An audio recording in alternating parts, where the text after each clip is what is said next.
Good morning, gents. Good morning. Yeah, as Donald said, I have been with you before. I thought about 4 or 5 years ago, but when I looked up, it's actually 9 years ago. Oh gosh. Don't look at the old. Some of you may have been here, but looking around, you young fellas, it was probably your fathers.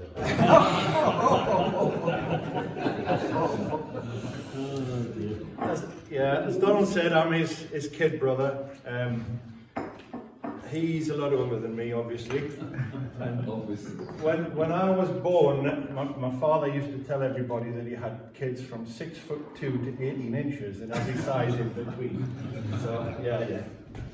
There was a time when people used to ask if I was Donald's son, but that doesn't seem to happen quite so much now.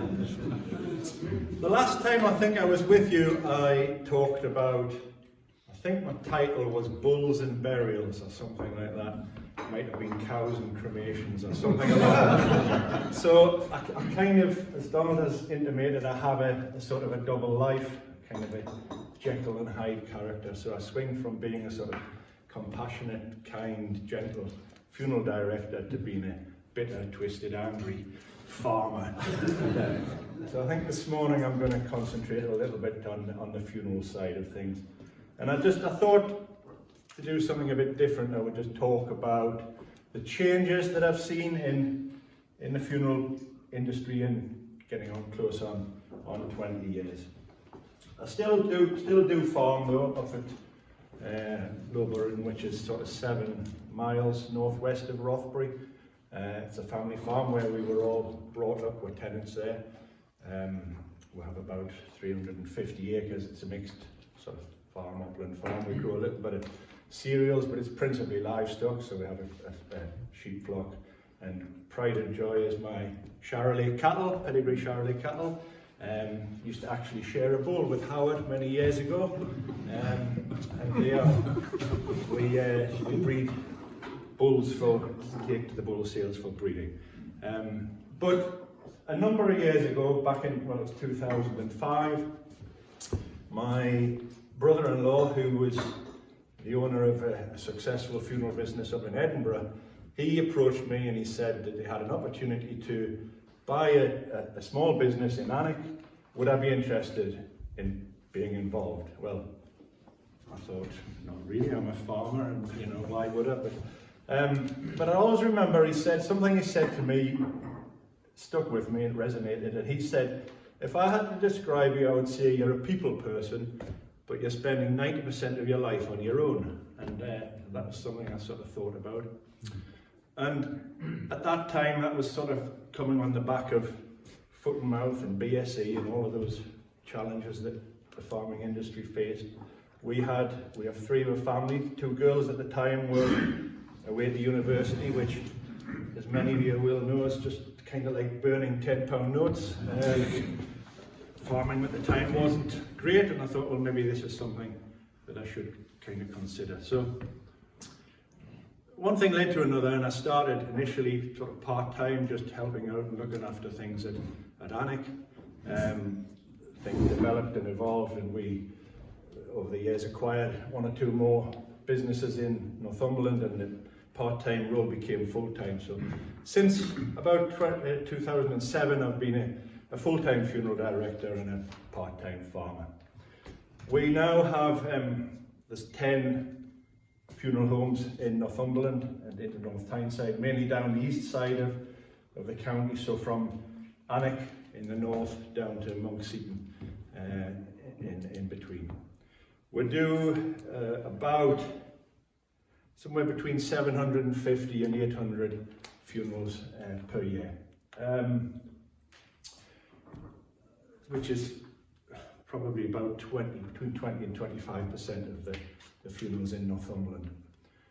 And I thought, as I said this morning, I would just try and talk about some of the changes that we've seen in that time, and maybe particularly since lockdown and COVID. The first thing I would say is that generally funerals now, compared to 18-20 years ago, are a lot more personalised. One of the general social observations I would make, which don't necessarily quote me on this, but I think people are more difficult nowadays. We live in a day of choice, and I think the more choice you give people, the more choice they want. And you know, people generally just used to accept what we offered, and we're quite happy with it. Now people have all sorts of ideas. When I started, it was really a choice whether it was a burial or cremation and which church they wanted to go to, and that was fairly well it. We didn't even necessarily offer a great choice of coffins or that sort of thing. We would get the family sort of connections, and we would go and just word the newspaper notice ourselves, and you know, that kind of thing. It was a fairly standard format. Whereas nowadays, everything has a choice. Everything is an option, and there's nothing really off the table. So, from mode of transport, you know, we do funerals with double-decker buses. We've done funerals on flatbed lorries, motorcycle hearses, and the company have just recently had a Land Rover hearse built, and so on and so forth. So we have picture coffins. You can get your pictures of yourself on the coffin. You can get, you know, Muhammad Ali or Ronaldo or whoever you want on your coffin. You can have, you know, wool coffins. You can have wicker coffins. You can have banana leaf coffins, seagrass coffins. You name it, you can pretty much have it. Photo tributes, choices of music, balloons, doves, you know, fireworks. You know, basically we've done it all. We quite regularly get asked for fingerprints of the deceased now. People want to make jewellery with the fingerprints on. Obviously the woodland burials are quite a big thing now. You can get your ashes made into jewellery, you know, so on and so forth. It's, you know, the options are endless. Nothing's off limits as far as funerals go. I've just really jotted a number of things that came to mind. We now do an awful lot more cremations than we used to do. When I started, it was probably about 50-50 cremations and burials. We'll now be well in excess of 75% cremations. A number of reasons for that, I think. A lot since we've kind of expanded, we've expanded maybe more into the south and east of the county, which traditionally there was more cremations down there anyway. Cost is a factor. By and large, it's less expensive to be cremated than it is to be buried. And then just more recently, there's a new crematorium opened at Felton, which has made a big difference. We're now seeing a lot more of the rural population from the area that we cover being cremated, just because it's a lot nicer place for a start. It's a lot more accessible, and it's an option that a lot of people didn't even really consider previously. So we're certainly doing an awful lot more cremations. But probably the biggest reason for the increase in cremations is that there's been a massive surge in non-religious and humanist funeral services. Probably about 50% of the funerals we do now will be non-religious. Traditionally, whether people had a faith or not, they tended to have their funeral service in church. It's just kind of what you did. And when I started, if somebody asked for a non-religious service, we basically just would ask the minister to tone it down a little bit. Most people were happy with that, but not now, I'm afraid. So, you know, throughout the county there are dozens of non-religious and humanist celebrants, and we get new ones contacting us literally every week. You know, so that's certainly on the rise. It's quite funny because we get a lot of families asking us for one of those humanitarian funerals. Or sometimes they say I'll have one of those naturist people. So, yeah, we know what they mean. And a lot of them are very good, but you know, from a Christian point of view, it's actually quite sad. I think it's, you know, that they're nice services and they speak well, and you know, a lot of nice reflections from the person that's passed away, but there's not a lot of hope. It's kind of all looking back rather than looking forward. And as a Christian, I think, you know, when somebody dies, I think it's a you know, in our Christian faith, it's a time of hope. Whereas I think with the humanist services, that's sadly not the case. So obviously, a consequence of that as well is, you know, sadly, we're doing a lot less church services. As I said, 20 years ago, most of the services we did would have been in church, and now it's probably about 30% will be in church. Some of us in the office were just reflecting on this week. A lot of the churches that we use regularly, whereas previously we would be there every week. Sometimes we're there once a month now, and it's, you know, it's quite sad, really. One of the things that has evolved, particularly since lockdown, is a massive rise in what we call direct cremations. So that's it's a fairly recent phenomenon, but it's basically where we just take the deceased along to the crematorium and nobody goes, and there's no service, nothing. We just take them along at our convenience, basically. And again, I think it's, you know, it's something that started to happen through lockdown, but it's again, the cost of living crisis is something that's probably fueled that. People are looking at, you know, let's not get it high. The fact it's quite an expensive carry on as a funeral, and a lot of people are looking at low cost ways of doing it. It's something that pre-lockdown we were occasionally asked for, but now it's a very regular thing. It's not something that we as a company particularly promote, but it's a service that we have to offer, because there's a lot of people looking for it, and we now probably do 3 or 4 direct cremations every week. The new crematorium at Felton there are doing about between 15 and 20 every week. And it's a choice that people make. It's not always driven by cost. It's sometimes the person's wishes. They just want no fuss and they want to be taken quietly along to the crematorium.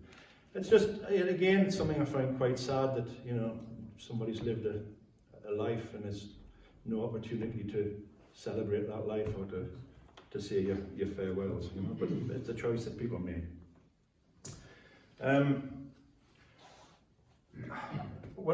In the direct cremations, we as a company believe that the deceased are entitled to the same kind of care and attention as anybody else, and that's why we can't really get anywhere near the sort of cost that you see some of these people that, those of you who are sitting at home watching daytime telly, you'll see a lot of adverts.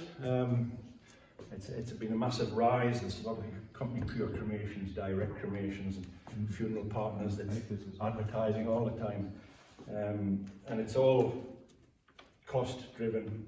They advertise and do a funeral for some ridiculous figure.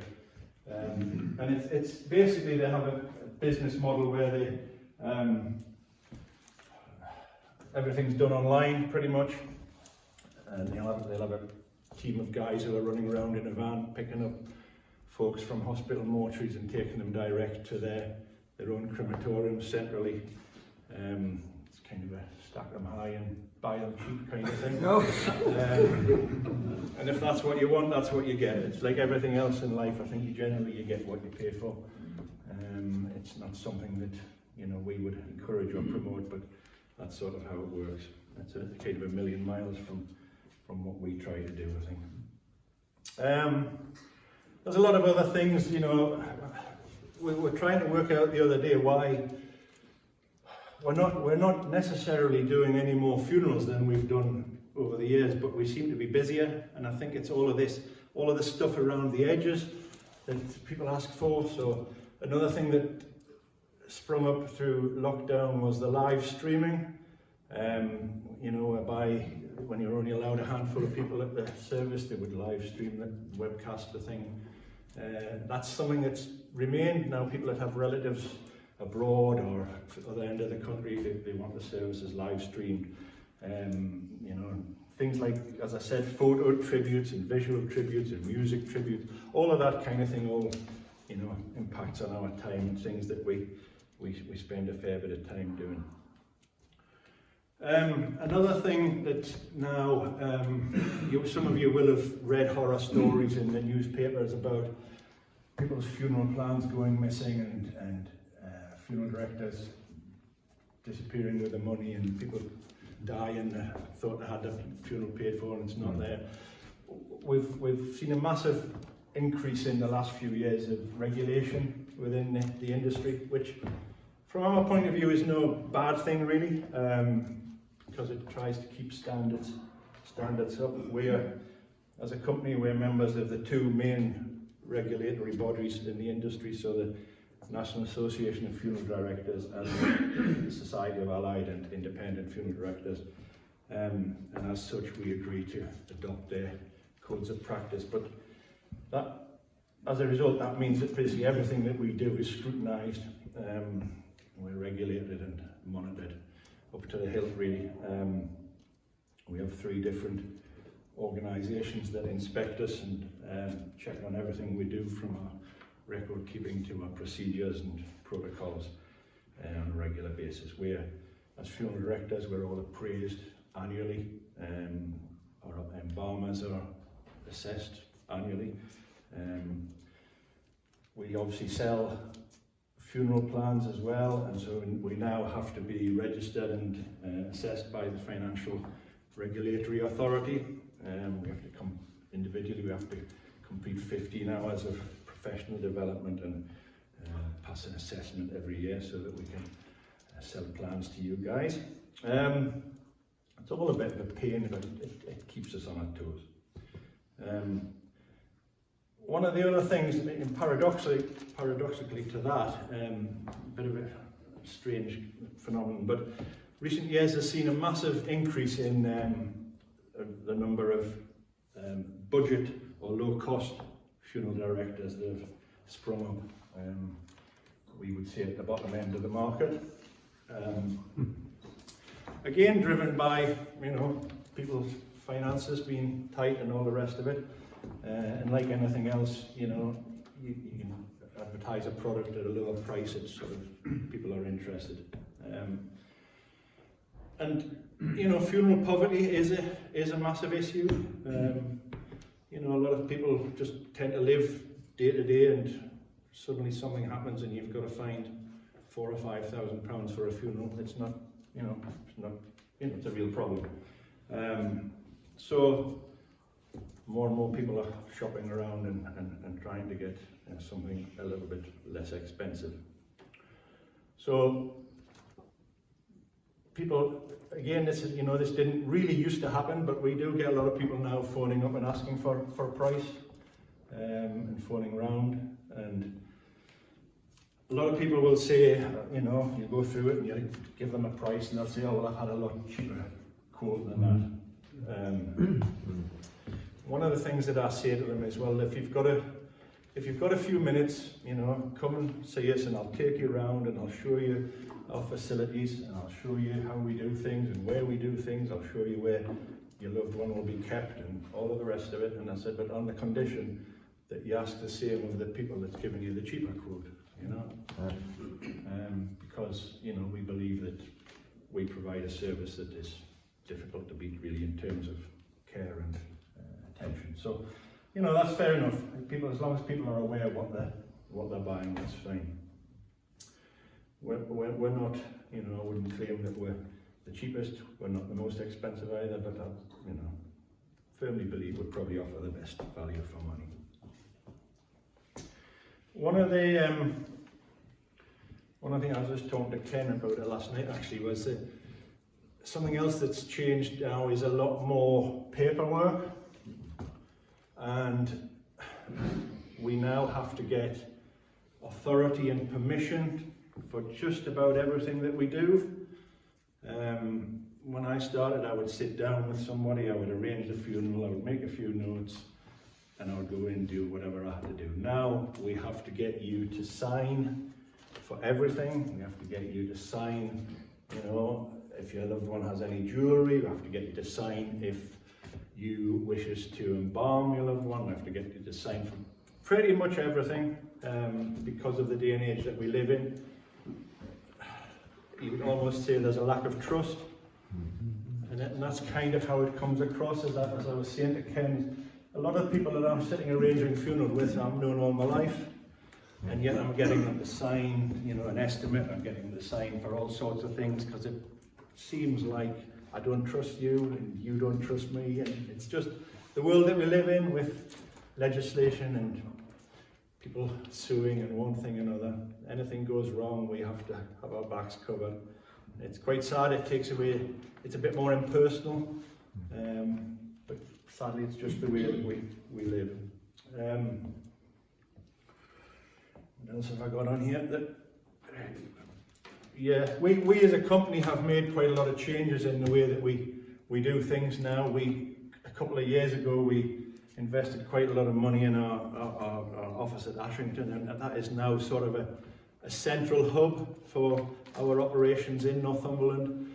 So all of our deceased now come to Ashington initially, where they're prepared. We've spent over £1 million on our mortuary at Ashington, so that we've got, quite categorically say, we've got the best mortuary facilities in the area. Everybody goes there and gets sorted out, and then we'll go out to the back to their respective funeral homes after that. All of our funeral directors are kind of based there, and we'll start the day there, and it's again, it's just centralisation and coordinating things. Again, feels a little bit maybe less personal because we're not all out in the communities as much as we used to be, but from an efficiency point of view, it works a lot better for us. I mean, there's a number of other changes, and obviously I'll take some questions at the end, but you know, they're just a few that are noted down. It's very much a different industry than it was 15, 20 years ago, to be honest. But the world's a changing place. It's no different to anything else, really. Finally, I thought I would say a little bit about our company's involvement in the funeral of Her Majesty the Queen last year. We had the privilege of looking after Her Majesty, the Scottish end of operations anyway, when she died last September. It was all handled from our Edinburgh office, so it was really nothing to do with me or the team down here.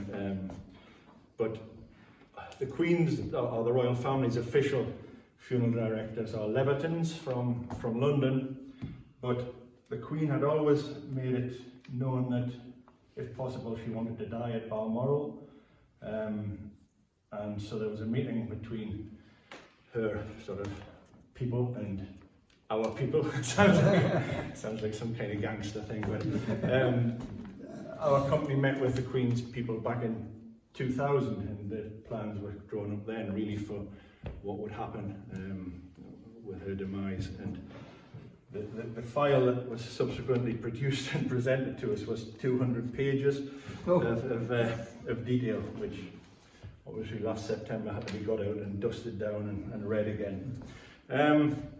Everything was agreed, every minute of detail was agreed then. So my nephew Tim, who is now the chairman of the company, he got the call on the Wednesday, the 7th I think of September, to say that the Queen was at Balmoral and was very ill and probably wasn't going to recover. So everything was kind of put on standby, and then they got the call on the Thursday, on the 8th, to say that, yeah, sure enough, she had died. So Tim and 3 others from the company headed up to Balmoral, together with a couple of people from Leverton's, and they looked after Her Majesty, took care of all the practicalities and things up there, and they stayed in Balmoral until the Sunday, and then they were responsible for transporting her from Balmoral down to Holyrood in Edinburgh. Most of you watched it. Most of you probably saw the furore when the hearse pulled out of the gates at Balmoral with William Purves on the side of the hearse. Within 30 seconds our website crashed.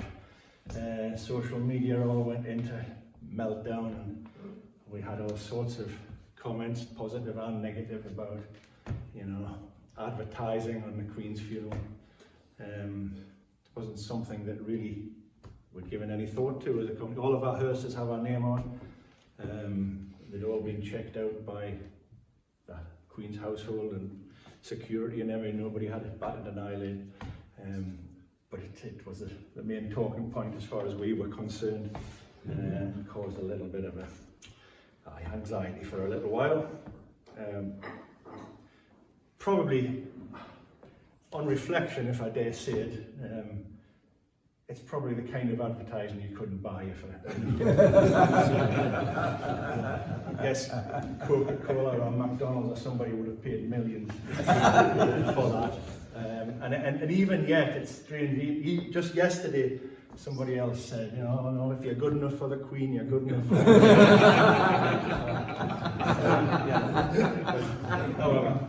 Queen.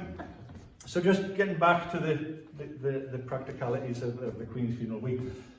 Back in 2012, we made a decision to change the colours of our cars. So all our cars now are gunmetal grey, but we retained 2 black hearses at Edinburgh, just specifically for that day. So they've sat in the corner of the garage at Edinburgh for 10 years, just waiting for that day. And they've been, again, we've decommissioned the hearse since, because an awful lot of people say, can I have the Queen's hearse? So they're off the road now. So the spare hearse travelled the whole journey to Edinburgh. Slightly different route, but had to remain within 10 miles of the main cortege, just in case there was any punctures or breakdowns or anything. The Queen's hearse was driven by anti-terrorist service personnel and a member of the Queen's security team in the other front seat. So Tim and another colleague were in the back of the hearse.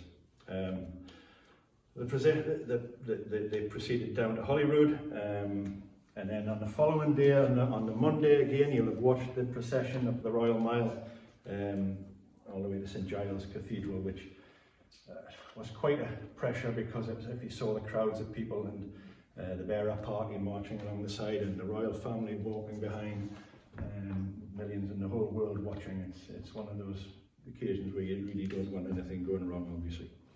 And then the following day, on the Tuesday, it was our responsibility to get her from St Giles to the sort of 8.5 miles to the airport at Edinburgh. Once she was on the plane, that was a big sigh of relief, and that was us finished.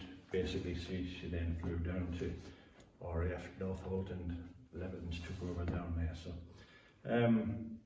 but as I say, so the arrangements were made years in advance, and it was just kind of our company's responsibility to look after the practicalities at the time. It was quite interesting, because our guys were just, when they got to Balmoral, there wasn't a room ready for them or anything to stay, so they ended up just sleeping on the floor in sort of one of the sort of public rooms, and they would be getting ready, and all the royal family were just going sort of in and among them, and it was principally Princess Anne that they were dealing with practicalities, and it was her that they kind of seemed to have to answer to throughout those few days. So it was pretty much a full week in the glare of the world, really, and the world's press and everybody watching, and I think that was generally a huge sigh of relief for a job fairly well done.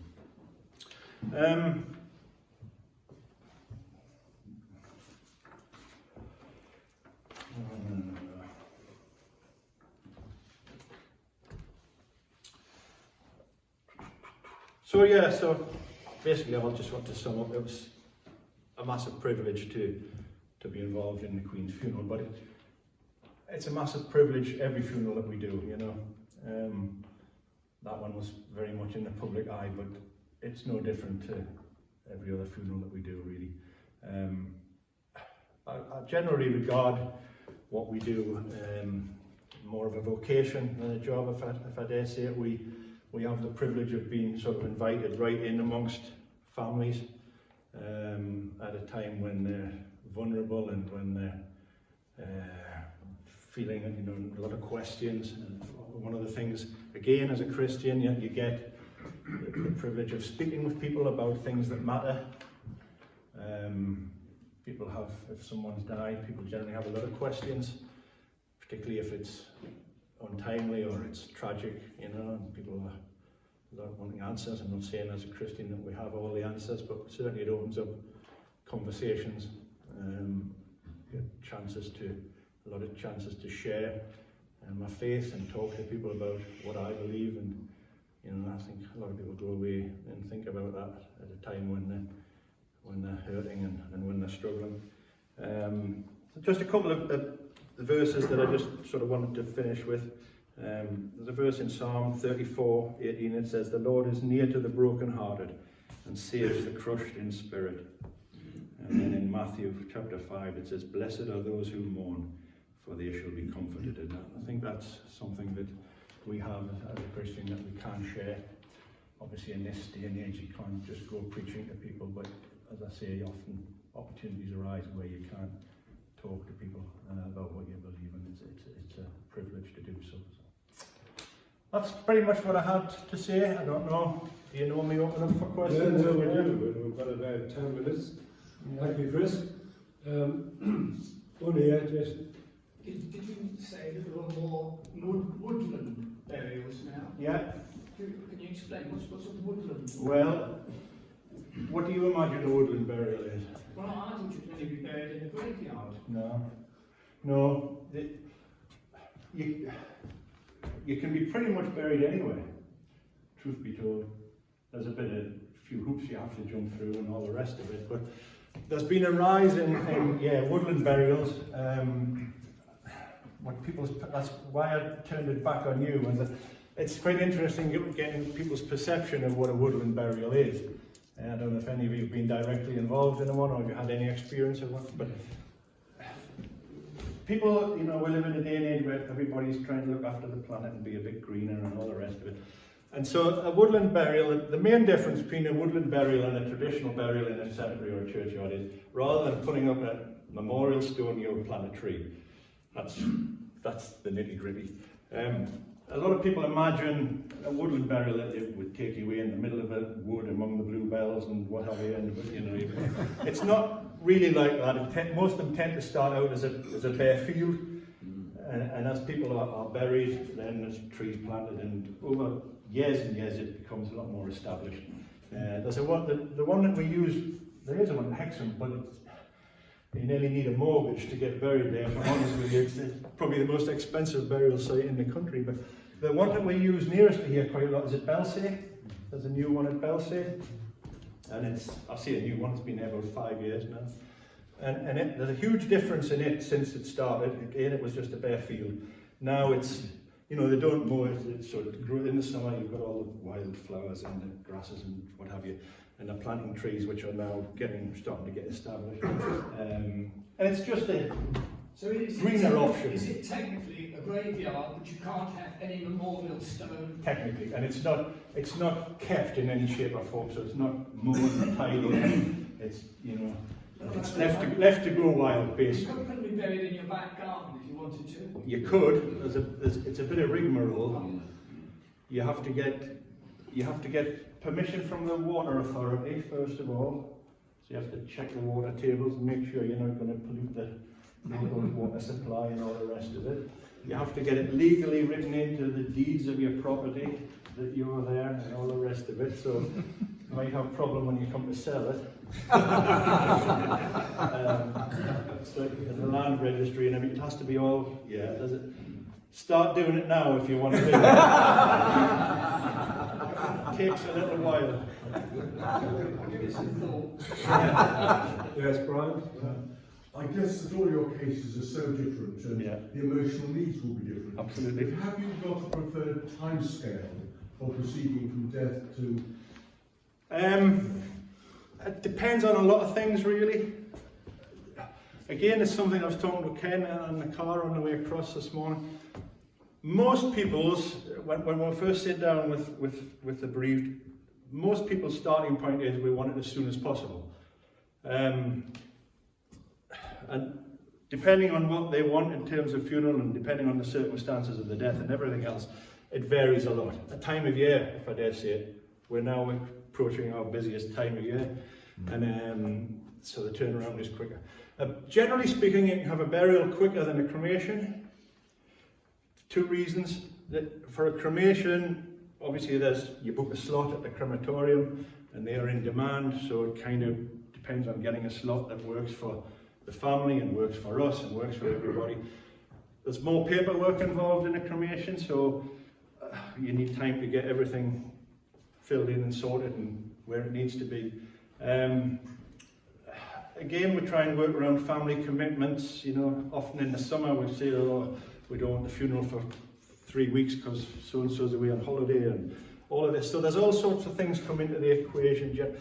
Up here, round about here, generally you're looking probably an average about 2 weeks now. Again, when I started, that's something that has changed. When I started, we used to do a lot of funerals within the week. Now it's generally 2 weeks, can be 3 weeks, just depending on if it's an unexpected death and the coroner is involved. It can take a bit longer again, because the last thing you want to do is get a funeral booked in and then notice into the newspaper and then for some reason have to postpone it. That's a no-no if possible. So we would rather give ourselves a few extra days than have to start changing things at the last minute. It's generally a longer turnaround further south you go. It can be a month each quite comfortably. Yeah, thank you. It's been fascinating listening to the evolution of the industry and what that's meant to your business over the last 15 years. If you were standing here in 15 years' time, what do you think would be the key changes between now and then? A big one that's coming. Would you know what I meant if I said reservation? Yes. No. So, water cremations. So, basically, rather than being cremated, your body is dissolved in an alkaline solution. It's something that's developing quite fast in the States, and there's a company now in Washington, Tyne and Weir, starting to develop it over here. So basically, it's not something I've known an awful lot about, but it's coming. It's meant to be greener. You put into an alkaline solution and you heat it up, and all the sort of fleshy parts of your body dissolve and disappear and end up in the sewage system, basically. And your bones are left, which are then crushed, ground up and given back to you as ashes. Yeah, you're all screwing your faces up. When I'm back here in 15 years' time, you'll all I don't know what happens with... well, you've had your hand up here. But I've known you and Donald for many, many years, and know you guys who exhibit a lot of compassion and emotion and so forth. Do you have those same feelings with a human burial as, say, Burton Cleopatra passes away in Warren's show? Yeah, you Trying to do. link your farming and your... Yeah, it's a challenge daily, basically, because we have to remain a little bit remote, and we have to kind of remain professional. But yes, and if I dare say it, it's I don't know how this is going to come across, but if you've got somebody, an elderly person who's lived their life, had a full life, and all the rest of it, and it's an they've been ill, and in a lot of ways it's a bit of a relief. it's a completely different emotion to an untimely death of a young person, or you know, a child, or somebody that an accident, or whatever it is, suicide. It's a completely different, you know, and but again, we have to try and be professional. But obviously, we're all human, and it does affect us. Yeah, we've actually just set up within the company. We've set up a little bit of a kind of a counselling group, just so that any of us that are struggling with can kind of speak to people and just share a bit of how we're feeling. Because yeah, it does, and it's strange. We often find that we get runs of these. You know, we've had quite a lot of babies, and again, it's, you know, it impacts you. You know, we've got families and all the rest of it, and you go in, you think about it, and you reflect, and yeah, it does get to you sometimes. There's no doubt about it. A follow-up really on that. We're all of an age, well, many of us are. What age is that? I go into several, I mean, I don't know how many I've been to this year. Yeah. And we go to different, some funerals are glorious, truly are. You come out feeling lifted, but then, as you mentioned, the humanistic funerals, you feel empty, don't you? You just feel nothing. And I have sort of several folks that I could see, you know, friends, relations, who, you know, are likely to pass away in the next, well, 10 years and so on. Some have faith and some don't. And I just find it a struggle with those who don't have faith. You feel you want to have witnessed to them. But you must, you know, it's not black and white, I know, but the difficulty with dealing with people who have no faith, and we have a faith. And for them, that's the end. Yeah, it is, And a lot of people, you know, are happy with that, if I dare say it. You know, well, I've lived my life, I've had my life, I've gone, you know, you just put me in a black bin bag, and, you know, people, you know, but there's a lot that keep their options open, sort of, if you know what I mean. A lot of people say, well, you know, he wasn't religious and that, but well, maybe better have a church vicar just in case. So you get a lot of that. But I think generally, you know, the feeling nowadays is that I'm not going to be a hypocrite. I've never been a believer. I've never gone to church. You know, I'm not going to go to church for my funeral. Anyway, it's not our place to argue with that and try and persuade people differently, you know. So, yeah, I get what you're saying. Vote to hands. Jonathan? Yeah, Chris, so 2 questions. First one is, have you managed to sell your eldest brother a funeral plan?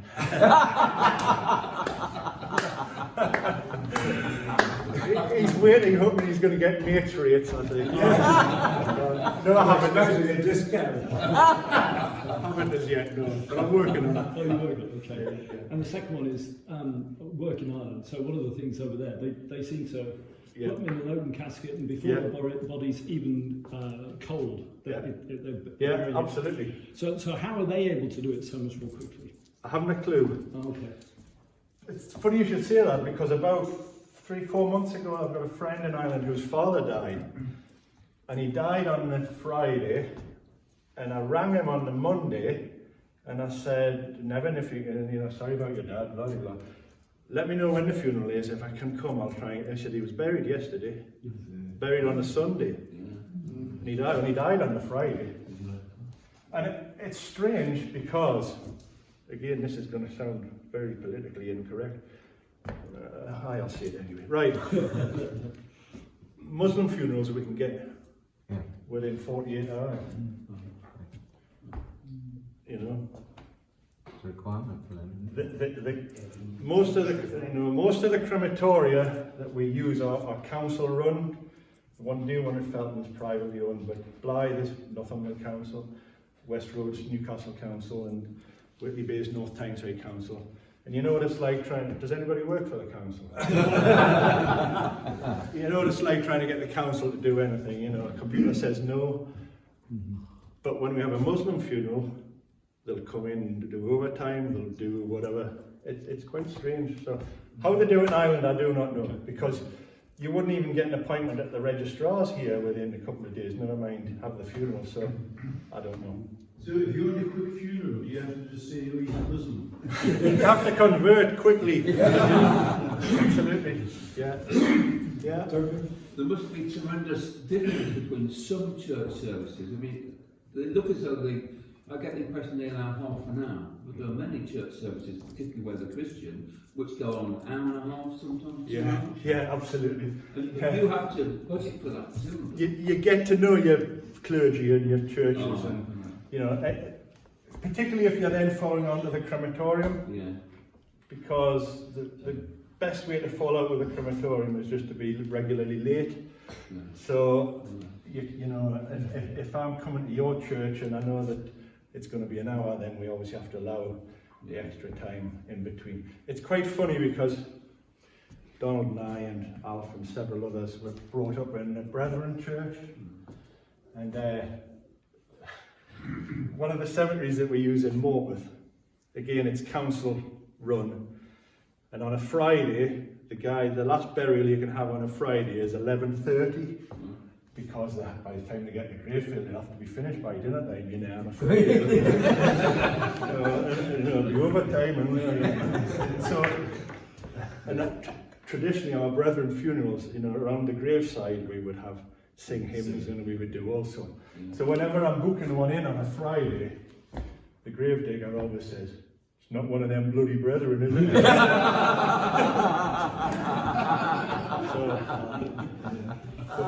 We could probably go on all morning, but our time has gone. But I just wanted to ask Chris a final question.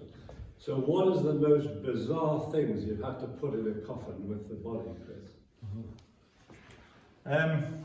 The wife. She was still alive. There's one that I do remember, which was not long after I started at Alnwick. We did a funeral for a Chinese family. And I can't even remember what religion they were. It wasn't one of the main religions. It was kind of some sort of more obscure religion. And they had the first thing I remember was they wanted the most expensive casket that we could do. So they ended up with one of the big American caskets that at the time was about £10,000. You know, with the big padding in and, you know, the big lids that come down with it. And another thing that they believed was that they had to sit with the deceased 24 hours a day, so family members took it in turn to come and sit in shifts, and we would go home at night and just leave them the key, and, you know, they came and went. And every morning when we came in, there was more and more things piled in this casket with this lady, because they believed that whatever went in the casket with her went with her to the next life, so they were putting all sorts of things in there. And we used to all go in the morning and have a look and see what was all in there. And I got my eye on these chopsticks, and they were obviously ivory, and they were very intricately carved. They had all sorts of things on them, you know, those elephants and everything on these chopsticks. They were, you know. And a few days later, I was talking to the lady's son, and, you know, seeing how, you know, I was interested in what they were doing. And I said, I admired the chopsticks. And he said, oh yeah. He said, we had them valued, and they were valued at £10,000. He said, and they were just away with the lady in there. So they're in the cemetery at Alnwick if you want to. What do I say? No handles on the inside. Yeah, absolutely. Yeah. You don't have to put paperwork for anything that you put inside the coffin. Not for a burial, no. Oh. You can put pretty much anything in there. For cremation? There's a lot of restrictions on what you can put in for a cremation, to be honest. Obviously not anything that's going to, and nothing with batteries, nothing that's going to like fur up the cremators, and you know, so. Yeah, my brother-in-law went in with spliffs apparently. Oh yes, I know. I've said just put all my Bibles in, and nobody else will want them. We did have a carry-on at Blythe a few years back, because the lady's grandsons had come into the chapel to visit her and thought it would be funny to put a phone in there. So when the middle of the service, the lady's on the catafalque, and they decided to phone her. And the phone ringing in the coffin.